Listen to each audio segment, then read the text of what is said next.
We were very fortunate to get a win tonight. Hats off to Asheville for bouncing back. They play a game 9 o'clock on Thursday night.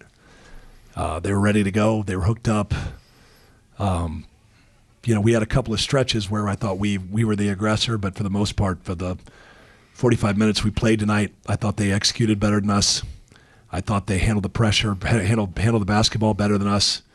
I thought that they out-executed us, and we were just very fortunate. Now, the positive are two things in this one. Number one, Juslin was just a monster today. He 8 offensive rebounds in 31 minutes, and then to convert on those plays so many times, to be able to finish and anchoring our offense with the lob threat that he was, and the lob finishes was just tremendous. And the second positive from my perspective was, you get punched like we got punched at the end, and we've got some things we've got to execute better. We botched switches. We didn't talk. We gave up free throw rebounds. We gave up leak out rebounds. We gambled. We did everything under the sun to allow them to put that game into overtime. It was disappointing because we've worked on a lot of those things at this juncture. We relaxed a little bit, and again, credit to them for having the tenacity to keep coming. But when you get gut punched like that, it's really easy to lay down and quit. And I was really pleased with our group's effort and resolve to come back and punch back and get off to a nice start in overtime. So 2 good takeaways from that. Winning in college basketball is very difficult, especially when you're playing against a team that's playing confident basketball and is as good offensively as Asheville is. They were tremendous. And, like I said, my hats go off to them.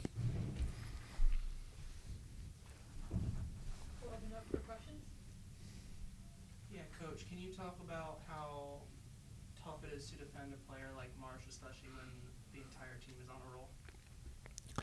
He's not a great 3-point shooter. And, that's kind of the one chink in his armor. And when you give a guy like that the easy step-in ones like we gave him today and let him feel comfortable there, he becomes next to impossible to defend. You got to make a guy like that earn every single basket, and he earned a lot of them. Don't get me wrong, but we've got to eliminate the ones that we gave him that were easy tonight. Because if you give a guy of his caliber those opportunities and the extra opportunities and the easy opportunities, the basket starts looking really big. That's what happened tonight. We let him be awfully comfortable, and he made us pay. He's tremendous. And again, hats off to him, hats off to their whole team, the way they competed. Can you talk about the strategy toward the end of overtime where you're up 3, 6 seconds to go, and you foul him? Is that something you do every time? Is that situational? What's the thought process? Statistically, I think it's actually, even though everyone says to foul, statistically, I think it's just slightly the other way, where it's slightly in your favor if you don't. But just the way I didn't think we could take another gut punch. So that is something we've worked on quite a few times in that situation. Should we want to foul, we have a call for it, and we were fortunate to execute it. And then obviously they didn't hit the rim on their second free throw opportunity. We have worked on that too, and we did not execute the way we were supposed to that situation. So. Had it missed and hit rim, I'm not certain that we would have been able to defend like we needed to. But yes, that is something we work on. And I didn't know if we could withstand another gut punch where you eat a 3 at the buzzer to put it into a second overtime. So I thought it was the right play. Coach, Bobby hit 2 big shots, one in overtime and one in the second half. Speak on his performance tonight. Big shot Bobby is he's done that throughout his career. He won't mind me saying this. He played about as good a game as you can play. I thought he was tremendous in his defensive effort when he had Marsh today. Some other guys struggled a little bit more with him.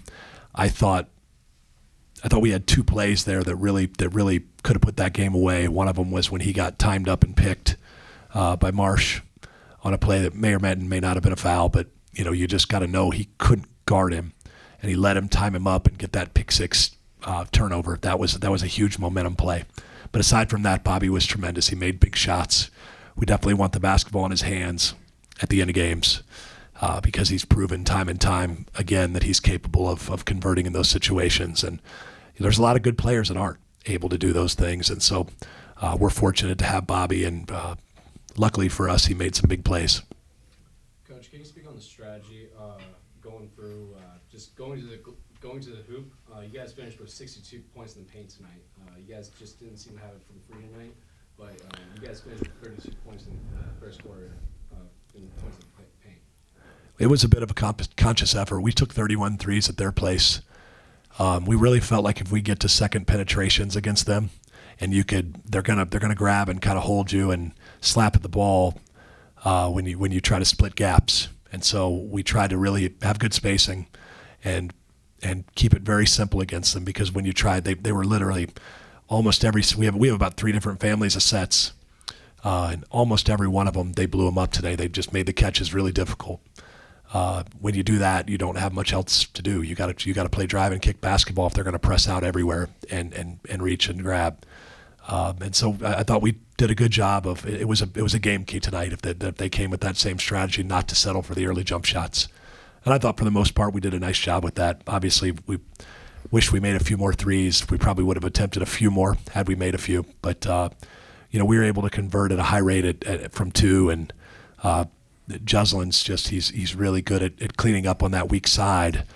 When he gets a slight advantage, the part that's probably goes unnoticed a lot of time by the common eye is just when you beat your man off the dribble like we were able to do tonight consistently, then Solomon and Gant have to come over and be helpers, and Bodo versus whoever is their weak side guy that has to kind of crack down in that situation was not much of a match.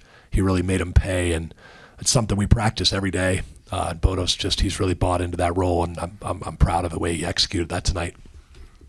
Bodo, this was the most dominant game I've seen you play. Talk about your big game tonight. What was working right for you? I don't know. It was like I was just playing. For be honest, I wanna win. So yeah, I was just playing. So they beat us at their place. So I really want to win this game. Like this game was really important for us to win.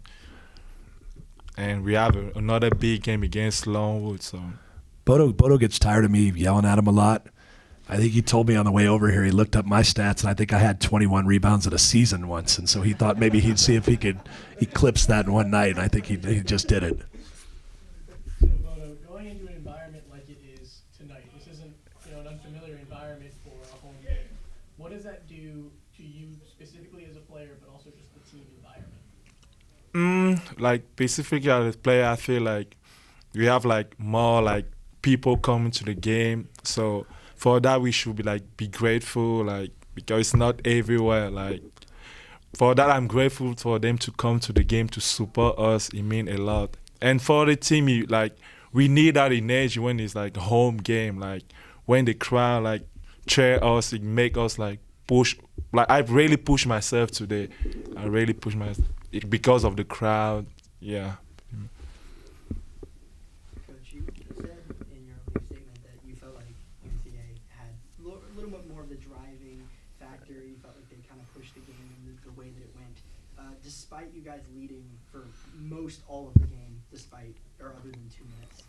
So talk about what was the thing that kept them at just arm's length that you were able to finish this game out. Well, I thought at stretches we executed really well. We just had some critical moments where we let down. We talked about it in the locker room afterwards. A season ago, we have so many guys from this, whether it's Juslin or Kimani or Keza and Abdullah and Trey and Titus and then several of our Liam Carney. We have a lot of guys that were here a year ago. And we had these moments, and we would kind of just get through these games, and we never learned these lessons. So we're going to take it as a positive. I did a poor job preparing us to execute in those situations tonight. The players did a poor job at times of just executing a few things that we had worked on. And so as a unit, we all know that we have room for improvement. So I think we talked about it as a group afterwards. I think we all feel fortunate. We got to that Longwood game in the semifinals of the tournament a season ago. We hadn't faced a ton of adversity. We hadn't faced a ton of those moments. And we, probably more importantly than that, we hadn't learned the appropriate lessons in those moments. And I think we were a little too comfortable. And when we got gut punched in that one, we didn't make the critical plays down the stretch. So we're going to take it as a positive. Again, my hat goes off to UNCA, because they had every reason to not have their best stuff tonight. And I don't know that they did, but they just competed their butts off and did not quit. Bodo, talk about your hands today. You know, you were a lot more aggressive in passing lanes, and even with a guard on you, dribbling. You got in your hands in there, you got a steal, but even when you didn't get the steal, you're still kind of being aggressive from there. How have you been kind of, you know, implementing that in your game? I feel like we practice this kind of stuff in practice over and over. So when in the game, I just repeat the stuff the coach telling me to do. So yeah. Coach, the team shot 100% from free throw that first half, and another 78% in the second half. How do you feel about that your team's performance from the line, especially with how close the game was? Yeah, I mean, we've been a pretty good free throw shooting team here for the last couple seasons. It's something we spend a lot of time on. The guy here to my right has spent more time than anyone. He's really made a jump this year. I know he was only what were you tonight? 3 for 7 tonight from the free throw line, but it's something we take a lot of pride in. At this, in the month of February, every guy makes 16 in a row before they leave the gym. In addition, just the regular reps that they get. Our guys take pride in it. They take pride in closing games. We know we're going to have leads in a lot of games, and we know that it's important in those games to be able to make teams pay.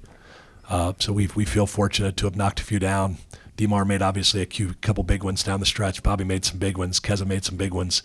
We're going to get Bodo back up. I think he was at about 70% in the conference before this game. He had a couple that he shot well and that didn't go in tonight, and then he rushed maybe that last one. I think he rushed a little bit. He was trying to rebound it before it came out of his hand.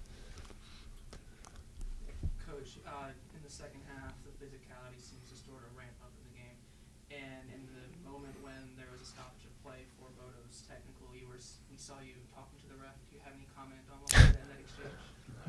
I said, "Great job."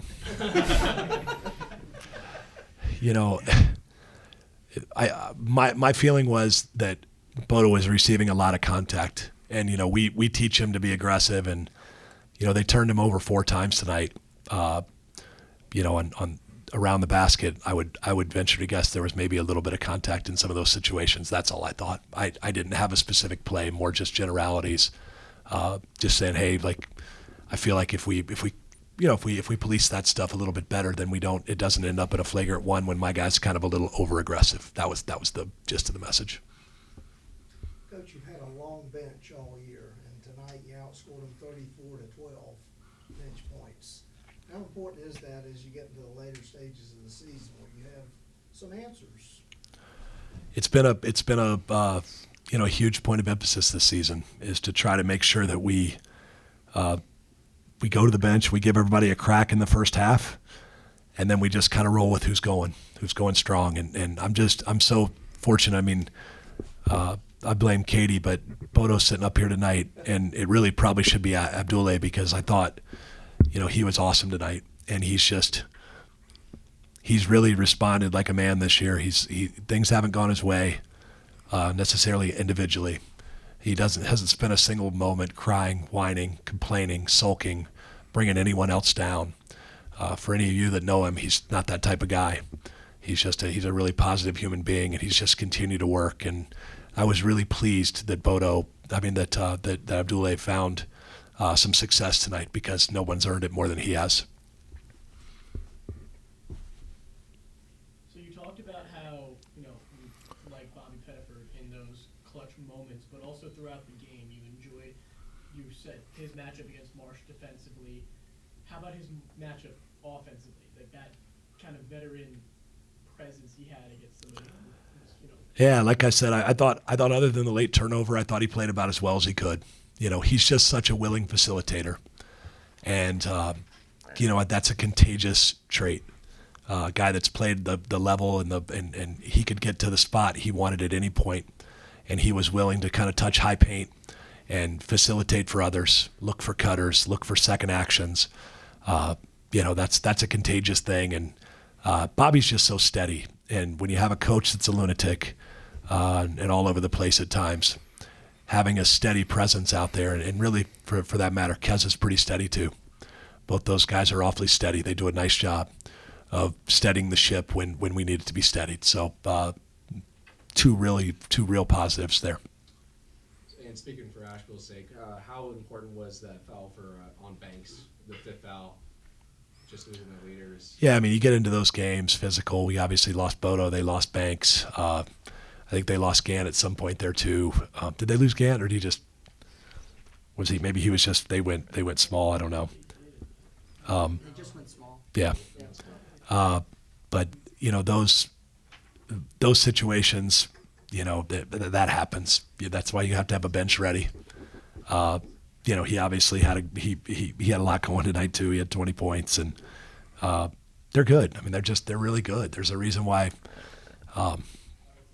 I don't know, maybe Brian knows, but there haven't been a whole lot of Big South games since Ken Palm's been around, where there's two top 100 efficiency offenses. It's really difficult to be in that space, when you're in the Big South, because the adjusted efficiency is weighted versus schedule.